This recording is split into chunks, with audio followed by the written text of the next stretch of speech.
এটি মাননীয় প্রধানমন্ত্রীর নলেজে যায় এবং মাননীয় প্রধানমন্ত্রী চিকিৎসার দায়িত্ব নেন এবং সেলিমা খান বলবিশে সিএমএসি নিয়ে আসা হয় এবং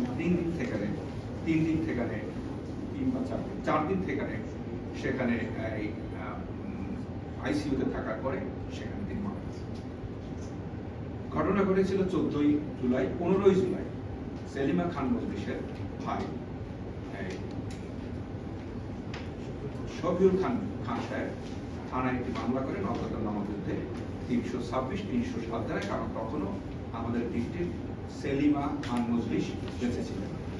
পরবর্তী তিনি মৃত্যুবরণ করলে এই মামলাটি একটি খুনের মামলায় রূপান্তরিত হয়।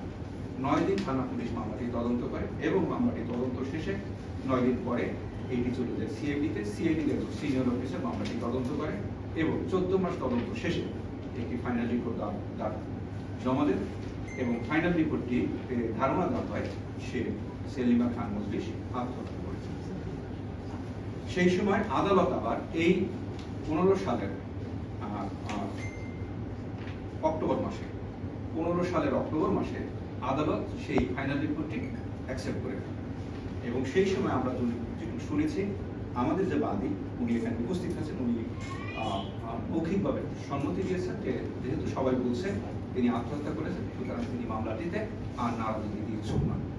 এই কারণে মামলাটি পরিণতি ওখানে শেষ হয়ে যায়, ফাইনাল রিপোর্ট অ্যাকসেপ্ট হয়ে যায় এবং নিয়ম অনুসারে সেই মামলায় যে সকল আলামত ছিল সেই সব আলামত আদালতের নির্দেশে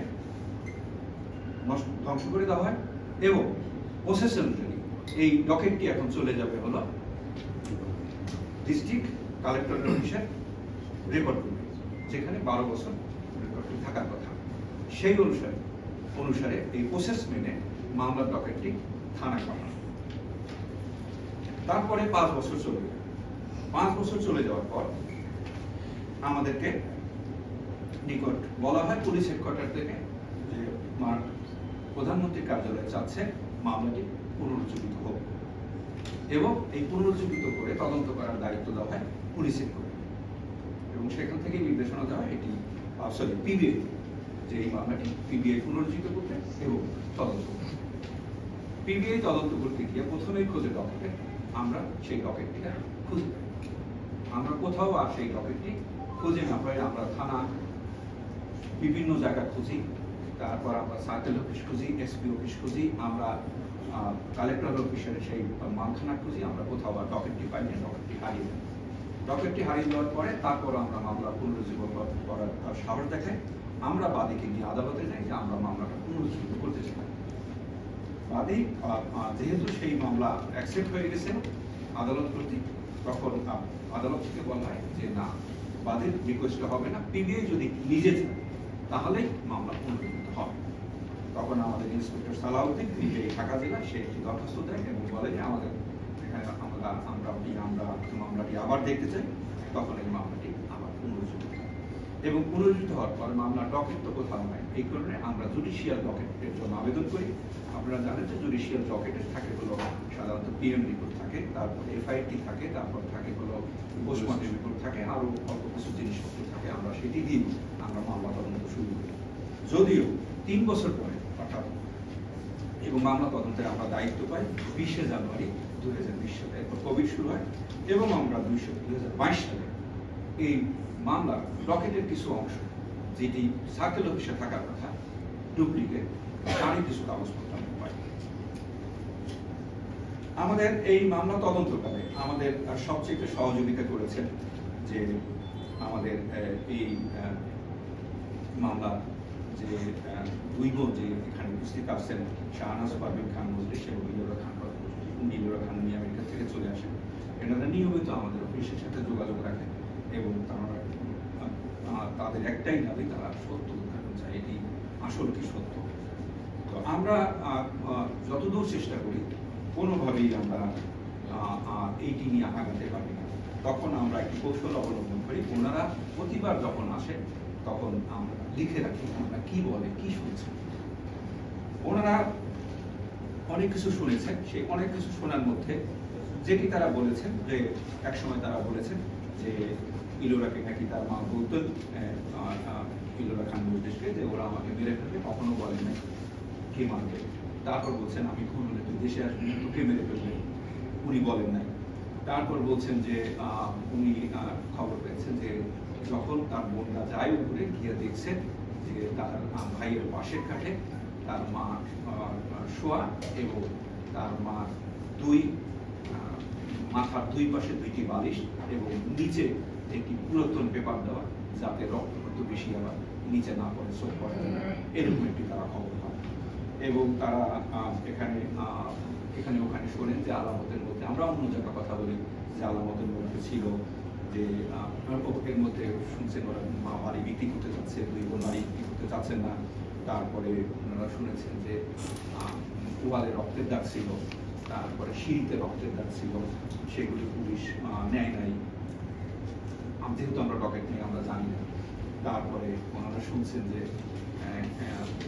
ওয়ালের রান্নাঘরের যে ওয়াল, সেই ওয়ালের সুইচ বোর্ডটি ভাঙা এবং সেখানে 2টা তার বের করা। এইসব বিভিন্ন খুঁটিনাটি ডিটেলস আমরা এগুলো লিখে রাখছি। তো লিখে রাখার পর আমরা যেভাবে কাজ করি, আবার এই খুঁটিনাটি বিষয়গুলোকে ধরে আমরা কাজ করার চেষ্টা করি। সেই কাজ করার মধ্যে আমরা 3 ভাগ করে ফেলি, আবার বিভিন্নভাবে 3 ভাগ বা 4 ভাগ করে ফেলি। এক ভাগ হলো এটি নিয়ে আমরা আগে কাজ করেছি, এক ভাগ হলো যে ওখানে যারা সেই সময় মাদকাসক্ত ছিলেন বা সেই সময় যারা ওইখানে চুরি চামারি করতেন, এরকম কোনো ঘটনা ঘটছে কিনা সেটি আমরা সংগ্রহ করার চেষ্টা করি। এই প্রায় 10 বছর পর আমরা চেষ্টা করি যে ওই বাসায় কারা কারা সেই সময় আসতেন, যাদের সাথে তাদের ব্লাড কানেকশন নেই। যেমন মনে করেন গৃহকর্মীর স্বামী কেউ দুধ দিত কিনা, কেউ বাজার করে দিত কিনা, কেউ এইটা করে দিত কিনা, ওইটা করে দিত কিনা, এগুলো। আর একটা গ্রুপকে আমরা ভাগ করি যারা ওনার ব্লাড কানেক্টেড, যেমন মামাতো ভাই, ফুফাতো ভাই, এরা কারা কারা বাসায় আসতেন তারা। এবং আমরা সন্দেহের মধ্যে রাখি ওনাদের 2 বোনের সামনে বলি আমরা সন্দেহের মধ্যে রাখি তাদের ওনার 2 বোন সামনে আছে, ওনাদের কাছে আমরা ক্ষমা চেয়ে বলি যে ওনাদেরকেও আমরা সন্দেহ, ওনারাও যদি আমাকে বলতেন, ওনারা 2 জন আমাকে প্রকাশ্যে বলছেন যে যদি আপনারা আমাকে সন্দেহ করেন আমাদের 2 বোনকে আমাদেরকে অ্যারেস্ট করেন। ওনারা নিজেরা সবসময় আমাদের। আমরা এই খোঁজ নিতে গিয়া আমরা দেখি যে কারা কারা ওই বাসায় আসে। শুনি একজন ইলেকট্রিশিয়ান মাঝে মাঝে আসতো, কিন্তু তার বহুদিন ওই বাসায় আসা যাওয়া নাই। তো আমরা তো ওই যেহেতু আমাদের কাছে কোনো তথ্য নাই, কিছু নাই, তো ইলেকট্রিশিয়ানের সে আবার খুব ভালো জায়গায় আছে। সে গত 30 বছর ধরে এই সাভার থানার মধ্যে, সাভার থানার ইলেকট্রিশিয়ান, সাভার থানার জেনারেটর অপারেটর, সাভার থানার যারা সিভিল কাজ করে তাদের নিয়ন্ত্রণকারী, এবং পাশে একটি তার বড় মুদির দোকান আছে। সে ভালো হিসেবে থানায় সবাই খুব গ্রহণযোগ্য ব্যক্তি। এই লোকটা একসময় যাইতো, এখন আর যায় না। তো ওই যে হঠাৎ করে উঠছে যেসব কথা আমরা আমাদের কাছে শুনছি, সেই সব জিনিসের মধ্যে একটা ছিল সুইচ বোর্ড ভাঙা এবং 2টা তার পার করা। এইটার সাথে কোনো লিঙ্ক কিনা যায় না। আমাদের এই মামলার একটাই ছিল যে যেখানে দেখি বেছাই, এইটাই ছিল আমাদের মূল লক্ষ্য। তো আমরা তাকে নিয়ে আসি, এবং আপনারা জানেন যে থানায় সে একটা বিশ্বস্ত লোক, তাকে আমাও একটু কঠিন, এবং আপনাদের 2 জন আমরা যখন নিয়ে আসছি আপনাদেরও 2 জন তদবির করেছে যে কেন নিয়ে আসছে করে। আচ্ছা, আমরা নিয়ে আসার পরে যাকে নিয়ে আসি তার নাম হলো সুবল কুমার রায়। সুবল কুমার রায়, সে এখন বয়স হলো, সে 50-এর ঊর্ধ্ব বয়স, বাড়ি ক্ষেত্র প্রধান। সে সাভারে ভাগ্যান্বেষণে আসে এবং সে ইলেকট্রিকের কাজ শিখছে 1998 সালে ওই বাসায় যাওয়া আসা। কারণ আমাদের খান মজলিস সাহেব, আমাদের সেই প্রাক্তন সাংসদ খান মজলিস সাহেব ওনাকে পছন্দ করতেন, সেই কারণে ওই বাসায় যায়, মাঝে মাঝে ছোটখাটো ইলেকট্রিশিয়ানের কাজ করে দেয়, এবং এই অন্য কোনো কাজ থাকলে সে মাঝে মাঝে করে দেয়। এইটি হলো তার পরিচয়, এইটি সে বলছে। একসময় সে এসে আমাদের যেটি বলে সেটি সে আদালতে, আমরা তাকে একসময় তাকে অ্যারেস্ট করি, এবং অ্যারেস্ট করার পর তাকে আমরা বিজ্ঞ আদালতে প্রেরণ করি। বিজ্ঞ আদালত সেই গত মাসে সে একটি স্বীকারোক্তিমূলক জবানবন্দি দিয়েছে। সেই স্বীকারোক্তিমূলক জবানবন্দিতে তিনি বলেছেন যে তিনি 1998 সাল থেকে ওই বাসায় যান। একসময় উনি এই আমাদের নিচতলায় বসবাস করি। আমাদের ভিকটিমের বড় মেয়ে শামীমা খান মুজলিসের হাজবেন্ডের সাথে বিভিন্ন ব্যবসা বাণিজ্যে জড়িত, সেই সূত্রে আরো বেশি উল্লাসেরা একসময় এই শামীমা খান মুজলিসের সাথে 2001 সালে একটু শারীরিক সম্পর্কে বা পরকীয়ায় জড়িয়ে যায়। পরকীয়ায় জড়িয়ে যাওয়ার বিষয়টি 2005 সালে জানাজানি হলে একসময় তাকে মারধর করা হয় বা তাকে অপমান করা হয় এবং সে ওই বাসা থেকে চলে যায় এবং তাকে বলা হয়েছে আর এদিকে আসবে না, সে আর যেতেন না। 2008 সালে এই আমাদের সুবল কুমার রায় বিয়ে করেন এবং সে কিন্তু হন, বাট 2011 সাল থেকে আবার সে ওই বাসায় যাওয়া আসা শুরু করেন। আমাদের ঘটনার দিনে, যেদিন এই ঘটনাটা ঘটেছে তাকে গুরুতর জখম করা, সেই দিন ভোরবেলা 6:30টার দিকে ফজরের নামাজের সময় ফজরের নামাজ পড়ে সেলিমা খান মুজলিস ছাদে উঠেছিলেন, দোতলায় থাকেন, পায়চারি করতে। তখন দেখেন যে সুবল চুপি চুপি বাড়ির দিকে আসছে। তখন তিনি সুবল স্বরে চিৎকার করে বলেন যে তুমি আবার এইদিকে আসছো, তোরে খুন করে ফেলবো। তো উনি এইটা বলে, উনিও নিচে চিৎকার করতে করতে জানতেছিলেন এবং তখন সুবল এবং শামীমা খান মুজলিস ওরফে কবি তিনিও উপরে যান মার চিৎকার থামানোর জন্য। তারা দুজনে রিকোয়েস্ট করে মা চিৎকার চেঁচামেচি করা শুরু করে। তখন পিছন থেকে তাকে সামলানোর জন্য এই শামীমা খান মুজলিস ঝাঁপিয়ে ধরে মাকে। আর তখন সুবলের ভাষ্য হলো তিনি আত্মপ্রতিহত করেন। তখন পাশে ছিল একটি ফল কাটা ছুরি, সেই ফল কাটা ছুরি দিয়ে এক পাশে 2 পোজ দেন এবং আর এক পাশে আর একটি পোজ দেন। পোজ দেওয়ার পর তখন দেখেন যে মরে নাই বা উনি কখনো চিৎকার করতেছে। তখন তার মাথায় হলো, সে তো ইলেকট্রিক মিস্ত্রি, সে সেটি ভালো জানে, সে তখন ওই ইয়া ভাঙছে, ইলেকট্রিক বোর্ডটা ভাঙছে, ভেঙে ওই তার টেনে বের করছে। তার টেনে বের করে ওই ইলেকট্রিক শক, যেটি পোস্টমর্টম বা কোথাও আসেনি বা এরকম কোনো আমাদের কোনো আলামত ছিল। তো এইটি করার পরে ও আরো আতঙ্কিত হয়ে যায় এবং আতঙ্কিত হওয়ার পর সে চলে যায়। এর বেশি তিনি আর বলেন না। এরপরে কিন্তু ঘটনাটা, ডেড বডিটা সে পড়েছিল, এই ঘটনাটি ঘটে হলো রান্নাঘরে।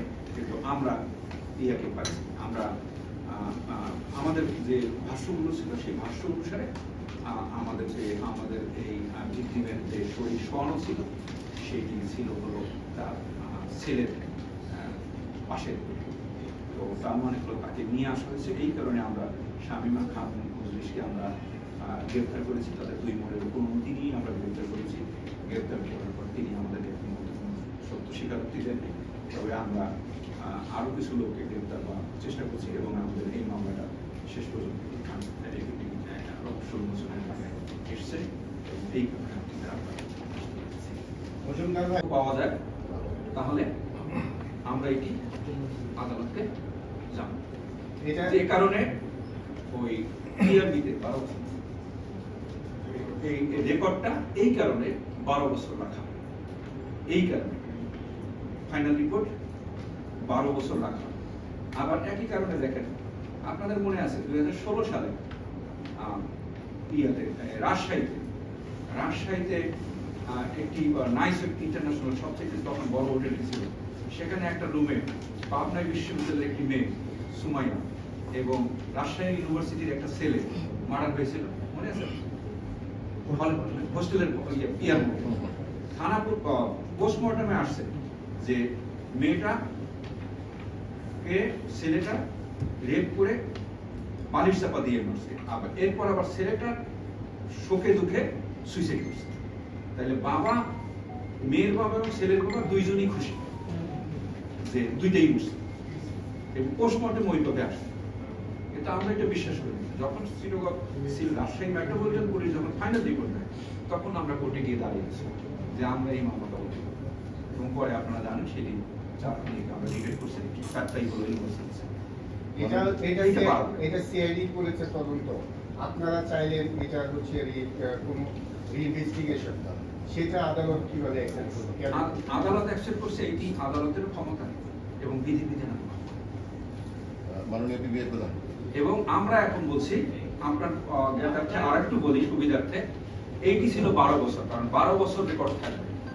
আমরা এই ঘটনা এবং সগীরা মোর্শেদের পরের কারণে পুলিশ হেডকোয়ার্টারে বলছি, যত বিধিবিধান আছে সব সংশোধন করে এই ডকেট, যে কোনো খুনের মামলার ফাইনাল রিপোর্টের ডকেট আগামী 30 বছর মতো পুনরুজ্জীবিত করার ক্ষমতা দিতে হবে পুলিশকে, এবং পুলিশ হেডকোয়ার্টার সেটি অ্যাকসেপ্ট করছে, এটি নিয়ে কাজ চলছে। ভবিষ্যতে 12 বছরের মধ্যে শুধু পুনর্বিত, 30 বছর পর এই মামলা পুনরুজ্জীবিত করার ক্ষমতা আমরা চাচ্ছি। মাননীয় পিপি প্রধান, আপনি বলছেন এইটি আপাতত বলছে, কিন্তু আমাদের যতক্ষণ পর্যন্ত এটি প্রমাণ কিছু না পাবো, আমরা যতক্ষণ পর্যন্ত মিলাতে না পাবো তখন তো আমরা এটি কিছু বলতে পারবো। এখন পর্যন্ত আমাদের কাছে যেটুকু তথ্য এবং বিভিন্ন ধরনের সাহায্যকারী যেটুকু আমরা প্রমাণ করতে পারছি সেটি এখন পর্যন্ত হলো সুবলের রিপোর্ট। তাহলে মাননীয় পিপি প্রধান, তাহলে মামলাটা এখনো ইনভেস্টিগেশন স্টেজে আমরা আছে। মামলা এই কারণে আমরা মামলাটা একটা পর্যায়ে আসছে, মামলাটা একটা পর্যায়ে আসছে এই সুবল কুমার রায়ের 164 এর উপর বেস করে আমরা এইটি আবার প্রমাণ করেছি। শুধু বেশ না, এই- আপনার শুধু একটা জিনিস মনে রাখতে হবে যে আপনার পারিপার্শ্বিক বিষয়টা আছে। 160 করে যখন কোনো লোক স্বীকারোক্তিমূলক জবানবন্দি দেয় সেইটাই সব না, ওইটার ভিতরে আপনাকে বাকিটুকু প্রমাণ করতে হবে। এই সুবল রায়ের পিসিপি আর কি দেখা গেছে কিছু আছে কি আর? না আর কিছু নাই, উনি থানায় থাকে, ওনার তো কিছু না, উনি ভদ্রলোক মানুষ, 30 বছর ধরে থানার ইলেকট্রিশিয়ান, থানার জেনারেটর অপারেটর, থানায় কিছু সিভিল লোকজন থাকে না, চা দেয়, অমুক দেয়, সমুক দেয়, ফার্মেসি দিয়ে, এগুলোর হেড সে, এবং তার একটা মুদির দোকান আছে, সে সচ্ছল ব্যক্তি, ভদ্রলোক, ভালো লোক। এখানে ভাই বোনদের মধ্যে সম্পদ নিয়ে কোনো বিরোধ আছে ভাই? আমরা এখন পর্যন্ত কিছু বলি। ওনারা আমাদের কাছে সবসময় আসছেন, জনাব বিলারা খান বদ্রিশ এবং জনাব শাহনাজ পারভিন খান বদ্রিশ, ওনারা সবসময় আসছেন। ওনারা শুধু একটাই চেয়েছেন যে এই মামলা আমার মা কিভাবে খুন হলো, কেন খুন হলো, আমরা এটা জানতে চাই। এই ওনার হয়তো ওনারও তো একটা পলিটিক্যাল ক্ষমতা আছে, সেই ঠিকটা সহ্য করার ক্ষমতা হয়তো নাই, এই কারণে নিয়ে আপনাদের করেছেন, তার ভবিষ্যৎ নিয়ে আপনাদের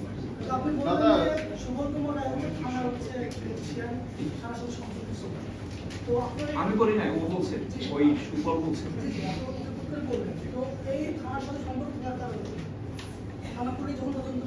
না, থানা পুলিশ তদন্ত করে নাই, সিআইডি করেছে 9 দিন, ওটা তদন্ত করে না।